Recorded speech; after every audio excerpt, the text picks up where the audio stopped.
교회에 가면 왠지 마음이 편안해져야 할 것 같은데? 혹시 예배 스타일 때문에 오히려 마음이 좀 불편했던 경험 없으신가요? 오늘 이 시간에는요, 왜 이렇게 많은 교회에서 예배가 갈등의 중심에 서게 됐는지 그 깊은 문화적 그리고 역사적인 배경을 한번 같이 파헤쳐 보려고 합니다. 네, 바로 이겁니다. 오늘 우리가 풀어야 할 질문이죠. 왜 교회는 전쟁터처럼 느껴질까? 도대체 하나님께 드리는 이 귀한 예배가 어떻게 하다가 이렇게 분열과 논쟁의 한복판에 서게 된 걸까요? 자, 그래서 오늘 우리의 탐색 여정은 이렇게 진행됩니다. 먼저 예배 전쟁이라는 현상이 대체 무엇인지 그 문제를 정확히 짚어보고요.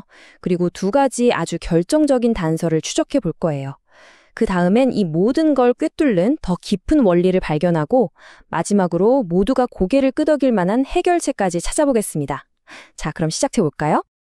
네, 첫 번째 순서입니다. 문제를 정의하는 것부터 시작해야겠죠.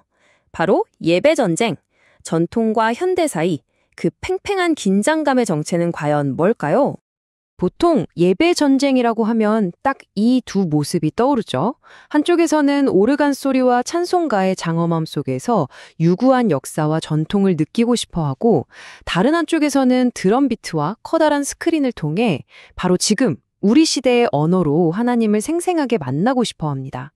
바로 이 스타일의 차이가 갈등의 가장 뜨거운 지점인 거죠. 자, 그럼 이제 첫 번째 단서를 한번 추적해 보겠습니다. 지금 우리가 보고 있는 이런 다양한 예배 모습이요. 이게 그냥 갑자기 하늘에서 뚝 떨어진 게 아니거든요. 사실 지난 수십 년 동안 교회를 그야말로 뒤흔들었던 거대한 네 가지 힘이 있었습니다. 바로 이 네 가지가 변화의 핵심 동력이었습니다. 첫째, 에큐메니컬 운동 덕분에 모두가 함께 참여하는 예배라는 개념이 중요해졌고요. 둘째, 은사주의 운동은 뜨거운 감정과 손뼉 치는 몸짓 같은 것들을 예배 안으로 자연스럽게 가져왔죠. 셋째, 정문 전도라는 개념은 예배가 믿지 않는 사람들을 위한 일종의 초대장이 되어야 한다는 생각을 심어줬고요.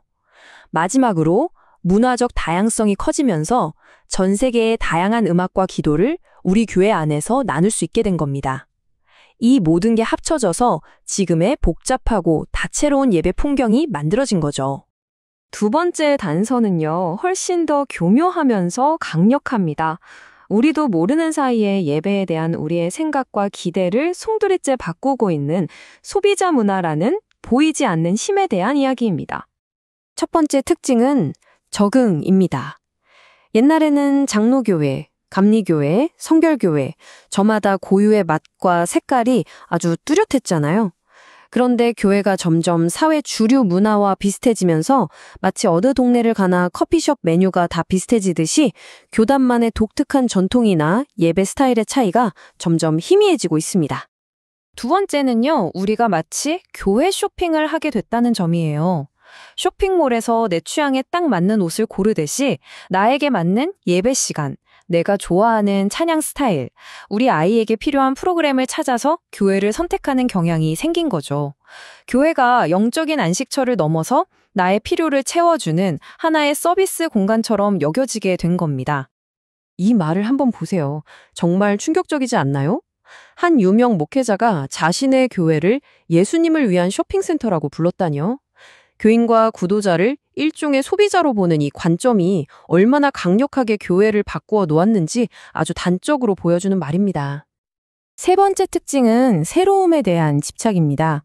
우리 문화는 끊임없이 새로운 걸 원하잖아요. 최신 스마트폰, 새로운 유행. 이 압박이 교회에도 그대로 들어옵니다. 더 새롭고 더 흥미로운 예배를 만들어야 한다는 압박감 속에서 수백 년간 이어져 온 전통의 깊이와 가치는 쉽게 잊히곤 하죠.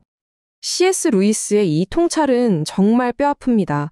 끊임없이 새로운 형식만 줬다 보면 우리는 정작 예배를 드리는 게 아니라 예배에 대해 생각만 하게 된다는 거예요. 예배의 대상이신 하나님이 아니라 예배의 스타일에만 우리의 온 신경이 쏠리는 함정에 빠질 수 있다는 날카로운 경고죠. 네 번째, 우리는 이제 듣는 사람에서 보는 사람이 되었습니다. 텔레비전과 영상 매체의 영향으로 글자보다는 이미지가 훨씬 더 중요해졌죠. 그 결과 조금만 길어져도 설교를 지루해하고 예배가 마치 잘 만든 한 편의 공연처럼 시각적으로도 만족스럽기를 기대하게 된 겁니다. 미디어 학자 닐 포스트먼은 텔레비전 시대의 위험을 이렇게 경고합니다. 화면 속 설교자의 카리스마 넘치는 모습에 집중하다 보면 보이지 않는 하나님보다 눈앞의 사람이 더 중요해지는 일종의 우상숭배에 빠질 수 있다는 거죠. 예배가 하나님을 향한 경배가 아니라 특정 인물을 향한 팬 미팅처럼 변질될 수 있다는 정말 무서운 지적입니다. 5번째는 감정이 모든 것의 중심이 된 시대라는 겁니다.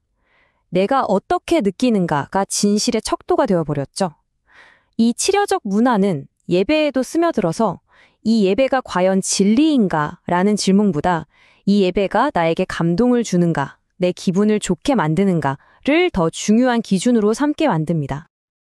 그리고 마지막 6번째, 이 모든 문화적 흐름 속에서 우리가 절대로 잊지 말아야 할 현실입니다. 사람들은요, 상처받고 지치고 아픈 모습 그대로 교회에 온다는 사실이죠. 그래서 어떤 사람들은 교회가 화려한 쇼핑몰이 아니라 아픈 영혼들을 위한 응급실이 되어야 한다고 주장합니다. 이 지점은 우리가 앞으로 어떤 예배를 드려야 할지 아주 중요한 질문을 던져줍니다. 자, 지금까지 우리에게 영향을 미치는 외부 요인들을 살펴봤습니다. 그렇다면 이런 스타일 논장을 한 걸음 넘어서서 수천 년간 변치 않고 이어져 온 예배의 핵심, 그 진짜 뼈대는 과연 무엇일까요? 이제 더 깊은 곳으로 한번 들어가 보겠습니다. 가장 중요한 신학적 원리는 바로 이겁니다. 예배는 우리가 하나님께 일방적으로 뭔가를 보여드리는 공연이 아니라는 거예요. 예배는 하나님과 나누는 대화입니다. 하나님께서 먼저 말씀과 은혜로 우리에게 다가오시고 우리는 찬양과 기도와 순종으로 그 부르심에 응답하는 것. 이 상호작용이 바로 예배의 본질입니다. 정말 놀랍게도요. 시대와 문화를 추월해서 기독교 예배에는 공통된 흐름이 있었습니다. 바로 이 4단계 구조입니다. 먼저 함께 모여 우리가 하나님의 가족임을 확인하고 그 다음엔 하나님의 말씀을 듣고 그 말씀의 핵심인 십자가 사랑을 성찬으로 기념하고 맛보고 마지막으로 그 사랑과 힘을 가지고 다시 세상으로 나아가는 것. 이 흐름 자체가 한편의 완전한 복음 이야기인 셈이죠. 종교개혁의 거장 존 칼뱅이 매주 성찬을 해야 한다고 주장했다는 사실, 이거 정말 놀랍지 않으세요? 오늘날에는 뭔가 전통적이라고만 여겨지는 많은 것들이 사실은 굉장히 성경적이고 심지어는 급진적인 뿌리를 가지고 있다는 강력한 증거입니다. 우리가 전통이다, 현대적이다 하고 쉽게 붙이는 딱지가 얼마나 얕은 생각일 수 있는지를 잘 보여주죠. 자, 이제 모든 단서를 모아서 이 미스터리를 해결할 시간입니다. 해답은 전통과 현대 둘 중 하나를 선택하는 게 아니에요. 둘 모두를 품고 넘어설 수 있는 더 깊고 단단한 중심을 찾는 데 있습니다. 바로 이것이 핵심 결론입니다. 이 싸움의 목표는 승자를 가리는 게 아닙니다. 전통이냐 현대냐 하는 이 낡은 싸움을 이제 그만두고 어떤 스타일이든 그 안에 담긴 좋은 점은 배우고 약점은 보완하면서 성경이 말하는 예배의 진짜 중심, 그 본질을 함께 찾아 나서는 것. 그것이 우리가 해야 할 일입니다. 결국 진짜 예배를 만드는 건 화려한 조명이나 웅장한 파이프 오르간이 아니라는 거죠. 중요한 건 이것들입니다.